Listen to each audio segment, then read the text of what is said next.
what were some initial assumptions going into this change from, I guess in this case, it's sort of engineering slash business into going back to do to pursue an actual legal career because you had to go back to school, was my understanding, despite having Yeah. graduated with a degree already.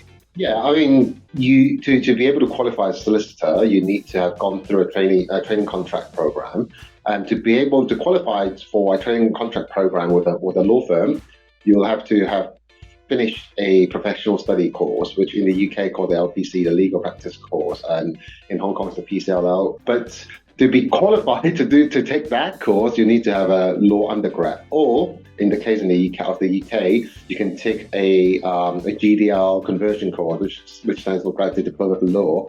And in Hong Kong, unfortunately, there's no such option. So in Hong Kong, if people want to pivot and take the PCLL, they have to do a JD, which is a 3-year course, a postgraduate course. So yeah, there were a considerable amount of studying that I had to do. I mean, I knew all that going in because I did my research. I also did my research seeing, okay, so there is a valid path for non-law background students to get into law. So what's the statistics? How many non-law background people get into the law, etc. So I looked into it, and everything looks favorable, at least, in terms of supporting my decision. And because even back in the day, law firms, even older, bigger law firms, top firms in the UK, etc., they are moving towards a model where they are hiring more and more non-law students for a sort of broader perspective in things. Okay. There are obviously a lot of precedent for engineers or science background students to get into the law and end up in doing IP laws or project financing, etc., because those particular practice areas require strong scientific minds, or at least it will help. What I did not foresee is that a master's degree means very little, actually. In engineering, you need a PhD to be able to pull that card. So I lost that one. I lost that. That assumption was a poorly made one.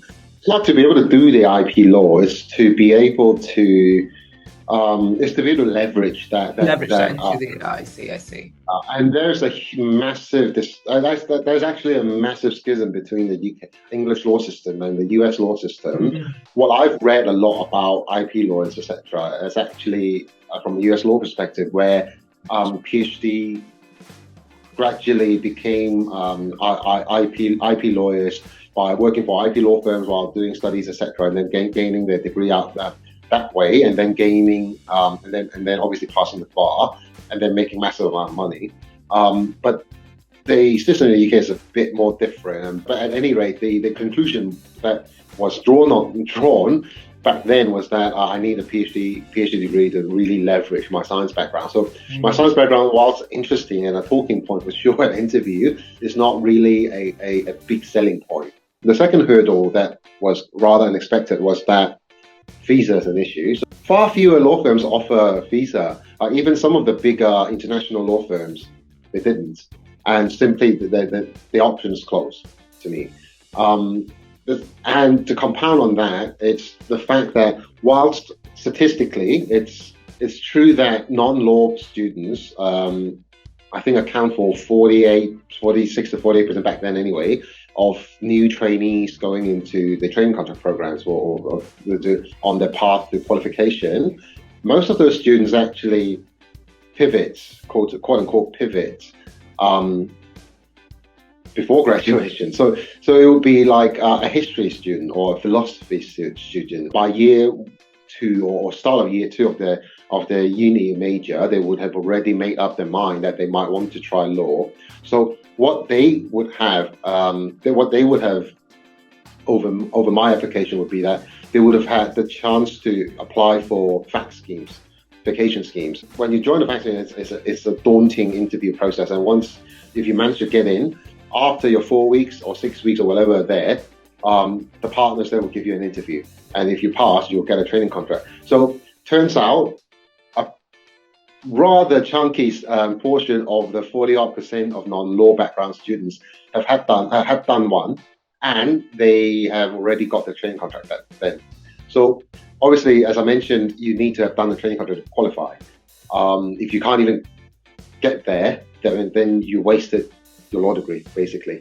In essence, the challenge became a lot more daunting.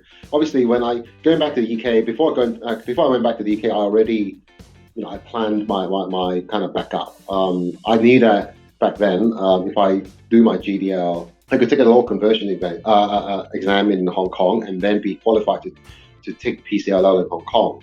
So it's not like I will be stranded in the UK or anything. So I did think of backup plan, but my preference back then was to stick around in the UK and stay in the UK and to practice English law or to at least qualify in English law, so that it would give me a lot more flexibility in where I want to go in the future, depending on where the market is.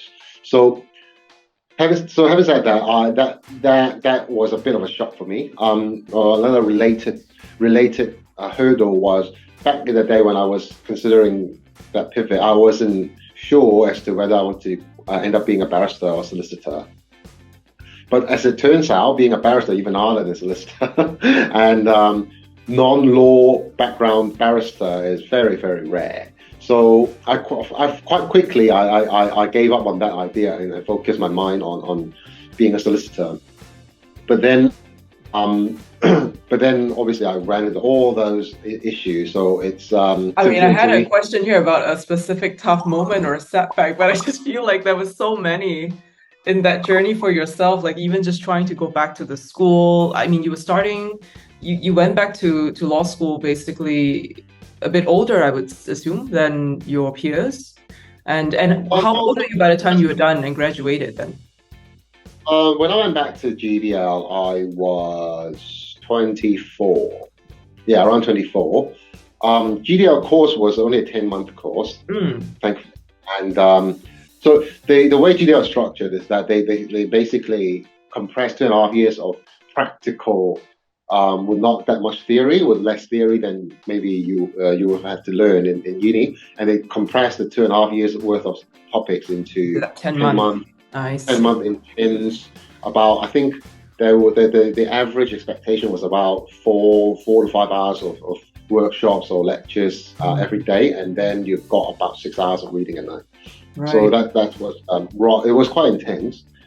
Certainly more homework more reading or homework that I have had to do when I was, when I was an engineer. Yeah. So it was an intense course, but then 10 months later, it's a LPC. LPC course ranges from 7 months to a year, depending on what kind of course you chose. But back then, I got my training contract, and my firm actually sponsored the entire LPC class. So the entire class are trainees who are going to that firm, and so we were all working with our future colleagues, and obviously our firm wants us to start as soon as possible, so they compressed the course to 7 months. So we took the 7-month version of it. So by the time I graduated, I would be 26 when I started. In 2 years, you made this transition happen for yourself in terms of at least getting the basics of the degree and the contracts, the training contract needed to start with a law firm.